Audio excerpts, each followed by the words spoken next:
अखियां से होखे लागल इजहार धीरे धीरे। अखियां से होखे लागल इजहार धीरे धीरे। मुस्कान चल के दिल से होठवा पे आके बिखरन। मुस्कान चल के दिल से होठवा पे आके बिखरल। जियरा में जागे लागल अब प्यार धीरे धीरे। जियरा में जागे लागल अब प्यार धीरे धीरे।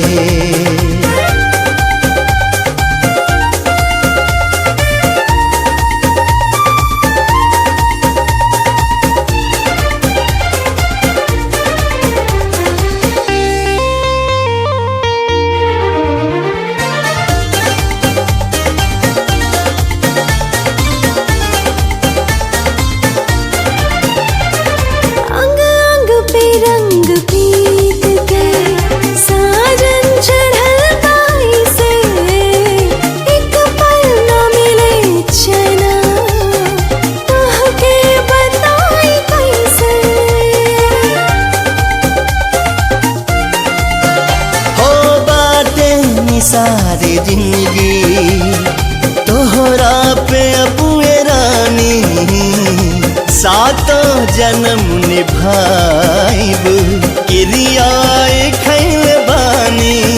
धड़कन सुनावे सरगम चेहरा चमक रहल बा। धड़कन सुनावे सरगम चेहरा चमक रहल बा। जब से भइल मोहब्बत चटकार धीरे धीरे। अखियां से होखे लागल इजहार धीरे धीरे।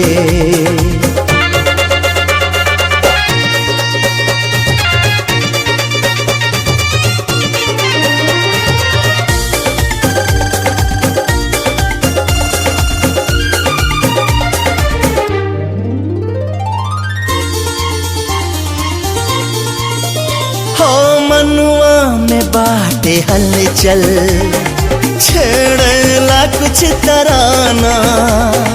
फुलवा के रस पिएला भंवरा भइल दीवाना।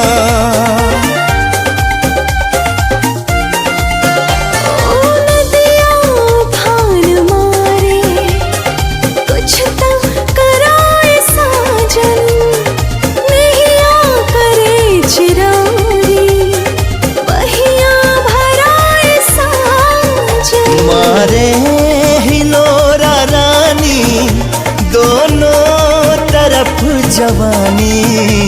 मारे हिलोरा रानी दोनों तरफ जवानी। जिंदगी के मैया होखी अब पार धीरे धीरे। जिंदगी के मैया होखी अब पार धीरे